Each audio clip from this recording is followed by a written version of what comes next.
My name's Derek Benegas. I'm an airbrush artist. I've been painting for over 20 years. I've been featured in a few magazines and even a book. Let me give you a quick background of where I came from and how I got here.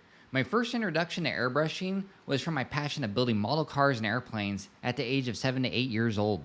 That led me into my local hobby shop pretty often, and the owner seemed to take a liking to me because he put me under his wing and led me into my first airbrush, the Pache VL. Long story short, I painted several models with it, but eventually I lost my desire to build models anymore and found another venture at my local mall in the 90s. The very first airbrush shop that I was aware of, and I was in shock and awe. I was so impressed with the cartoon character shirts and the bright colors. I remember Beavis and Butthead had just came out and I wanted a t-shirt made. I asked the owner how much a shirt would cost, and there was no way I could afford a t-shirt from this guy, not with my lawn mowing allowance. So I returned back to my airbrush and quickly realized that this was not going to work. I was using my model paint to paint a t-shirt. And let me tell you, this shirt was so stiff and my art was so far off. I did draw a lot back then, but I was so overwhelmed, which led to frustration and ultimately quitting for a long time. I did dabble with the airbrush in my graffiti days back in high school, but never took it serious.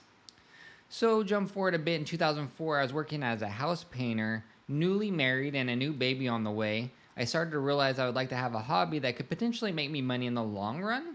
And that was in the era of Monster Garage and American Choppers. I loved watching those guys paint. I wanted to be just like them, a badass painter. This time I did my research thanks to the internet and stumbled across this post by Craig Fraser where he talked about how he learned his freehand skills by painting t-shirts. So that really resonated with me. I saw the skill gap by a lot of guys doing automotive at the time, and I knew sanding on cars was not going to make me an amazing artist by any means. Shortly after, my family and I took our income tax check to invest into our future to Coast Airbrush, where we filled a whole shopping cart.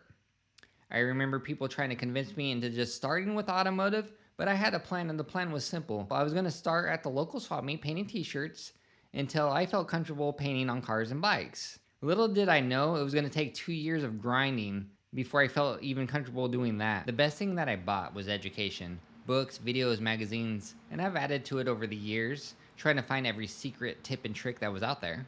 It took a lot of work practicing different types of strokes, but eventually it started to click, and now the focus was on the business side of things. I was still painting houses at the time, so in 2010, my wife and I opened up a small shop in our local community, getting our name out. Eventually, we built up enough clients that led us into other venues. We started to do events, shows, and all kinds of stuff. Etsy eventually came out, and we adopted that pretty early on. Over the last 13 years, being an established business, we've seen the airbrush industry make many twists and turns. What's popular and what's not, where airbrushing works and where it doesn't. And then comes the pandemic. Nobody was doing events or having shops. Everything was strictly online. Etsy and TikTok quickly became the place to be as an artist. We are finally starting to see events opening back up and things returning back to normal. However, the online marketplace is still thriving. Over the years, I've spent a lot of time on airbrushing forums and eventually Facebook groups. I've met a lot of people and a lot of friends along the way that helped me get to where I am today. My hope going forward is that I can be a helping hand to others as those people were to me. Like, follow, and share to keep up with my exciting content in the future. This is just the beginning for us.